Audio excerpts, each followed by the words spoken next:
வணக்கம். இது நிலா கிச்சன். இன்றைக்கி நம்ம பெங்களூரில் ஒரு ஃபேமஸான இந்த தோசை ஒரு வெரைட்டியில் வந்து பார்க்க போகிறோம்.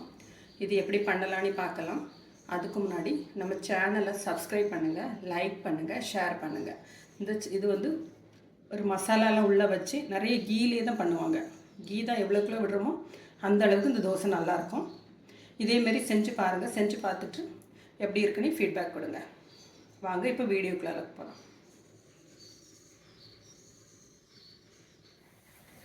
2 கப்பு இட்லி அரிசி நல்லா வாஷ் பண்ணி ஊற வச்சு வச்சுருக்கேன். 2 கப்பு இட்லி அரிசிக்கு 1/2 டம்ளர் உளுந்தம்பருப்பு, 2 டேபிள் ஸ்பூன் அளவுக்கு கடலைப்பருப்பு, ஒரு 1/2 டீஸ்பூன் வெந்தயம் எல்லாமே நல்லா வாஷ் பண்ணி 4 மணி நேரம் ஊற வச்சு நான் எடுத்து வச்சுருக்கேன். இப்போ இது எல்லாத்தையும் ஒன்றா அரைச்சி எடுத்துடலாம். வெந்தயம்,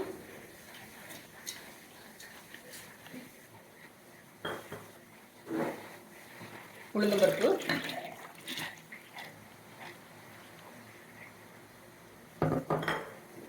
கடலைப்பருப்பு.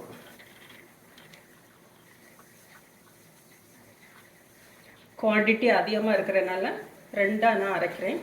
இல்லைன்னா அரிசியும் சேர்த்து ஒன்றா அரைச்சிடலாம். அரிசி பருப்பை நம்ம அரைச்சாச்சு.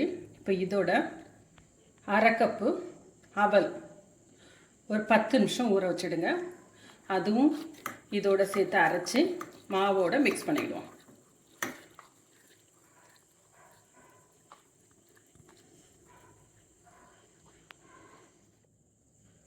அரிசி உளுந்தெல்லாம் ஒன்றாவே ஒரு பாத்திரத்தில் கொட்டிடலாம்.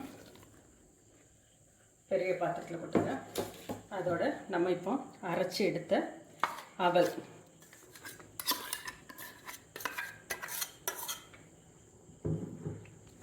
இதை கலந்து வச்சிடலாம். தோசை மாவு பதத்துக்கு கலந்துக்கிடுங்க.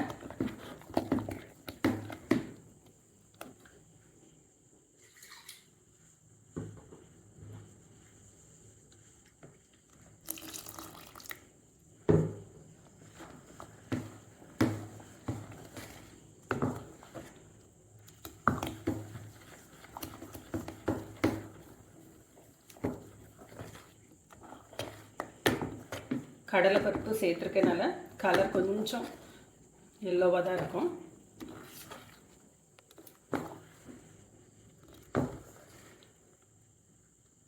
இதை இப்போ மூடி போட்டு மூடிடலாம். அப்படி இருக்கட்டு. ஒரு 6 மணி நேரம் புளிக்கட்டு.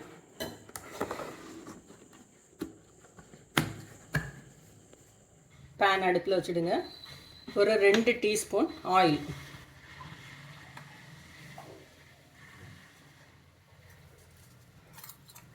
ஆயில் சூடானோன்னு 1/2 டீஸ்பூன் கடுகு,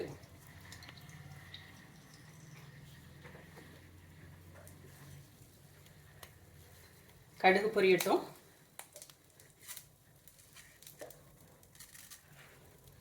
ஒரு 1/2 டீஸ்பூன் அளவுக்கு ஜீரகம்,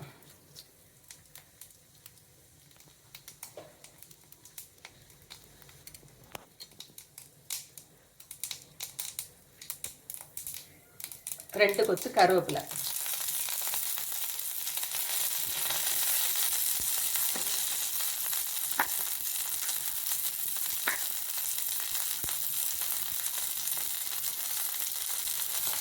பச்சை மிளகாய்,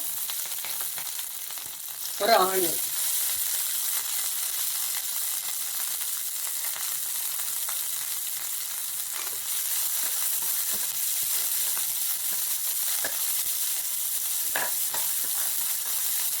ஆனியன் வதங்குறதுக்காக அதோட கொஞ்சம் உப்பு சேர்த்துடலாம்.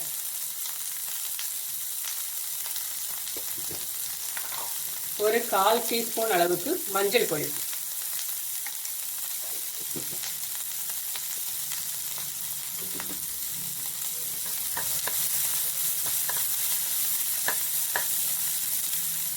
வெங்காயம் நல்லா வதங்கிட்டு இதோட கொஞ்சமாக தண்ணி சேர்த்துடுங்க.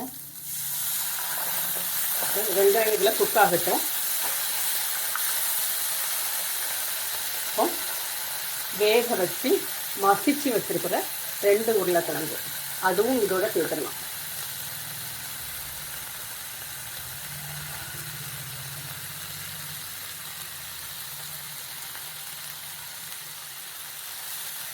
இதுக்கு தேவையான அளவுக்கு உப்பை இப்போ சேர்த்துடலாம். வெங்காயத்தோட கொஞ்சமாக உப்பு சேர்த்துருக்கோம். இப்போ உருளைக்கிழங்கெல்லாம் போட்டிருக்கு, அதுக்கு தேவையான அளவுக்கு உப்பு சேர்த்துடலாம்.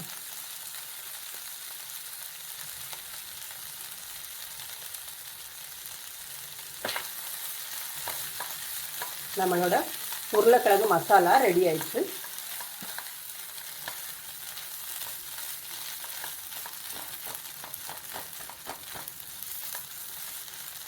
கடைசியாக இறக்கத்தில் ஒரு பாதி எலுமிச்சம்பழம் அதுவும் புளிஞ்சிடலாம்.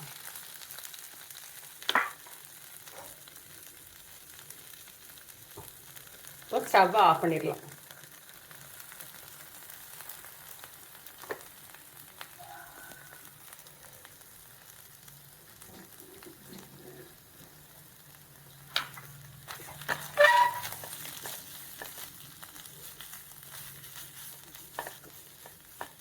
இது அப்படி இருக்கட்டும். கார சட்னிக்கு நம்ம தாளிச்சிடலாம். 10 நிமிஷம் சுடுதண்ணியில் போட்டு வச்சுருக்கிற மிளகாய் அதை தண்ணியை வடிச்சிட்டு உள்ள சேர்த்துடலாம்.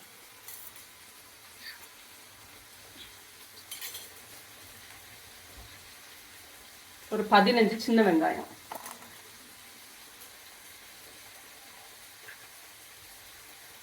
ஒரு 15 பல்லு பூண்டு,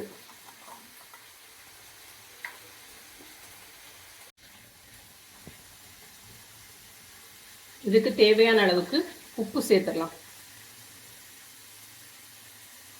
இப்போ இதை நைஸாக அரைச்சிருவோம்.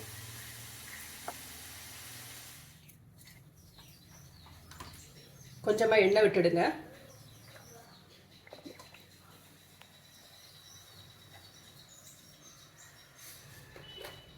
தாளிப்புக்கு கடுகு சேர்த்துடலாம்.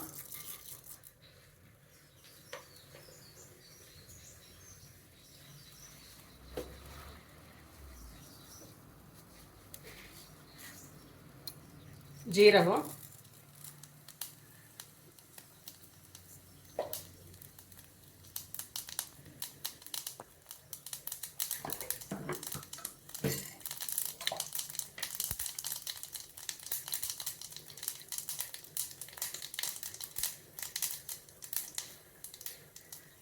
இதோட நம்ம அரைச்சி வச்சிருக்கிற வெங்காயம், பூண்டு, காஞ்ச மிளகாய்,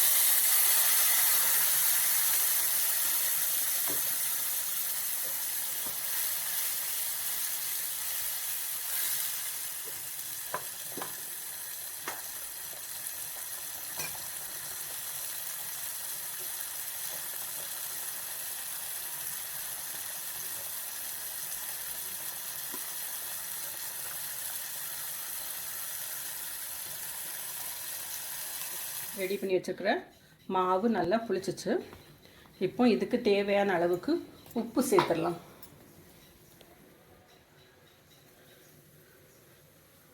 நல்லா மிக்ஸ் பண்ணி விட்டுறலாம்.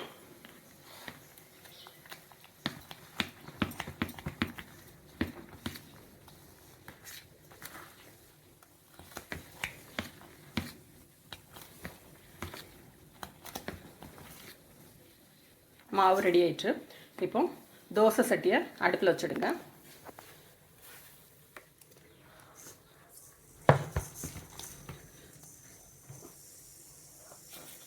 இல்லை தோசை விட்டுருங்க.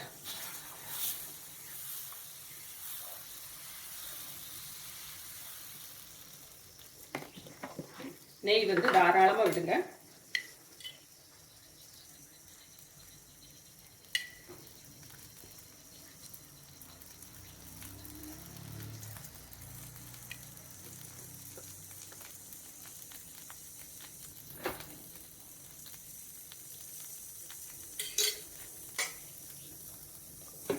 தோசை வேகட்டும்.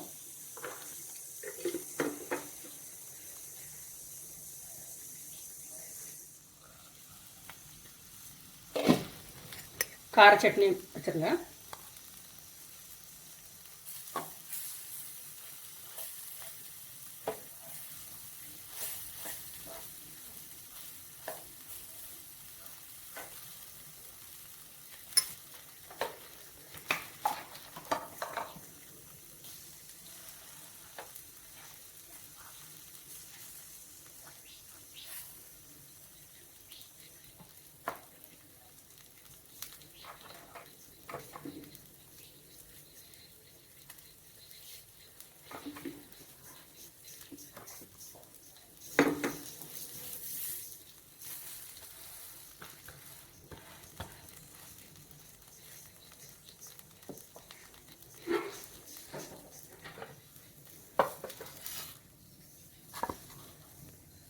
எண்ணெய் ஒன்று விட்டுலாம்.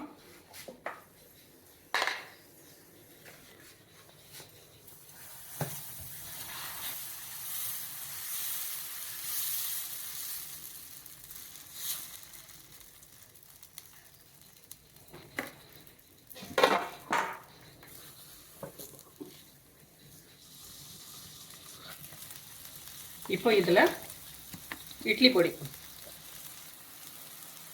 நல்லா தாராளமாக போடுங்க.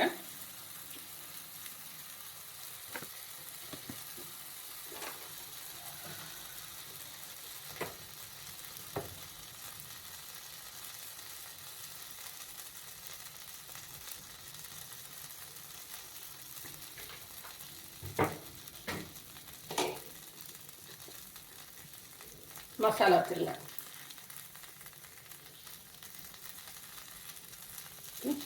மடித்து விட்டு எடுத்துடலாம்.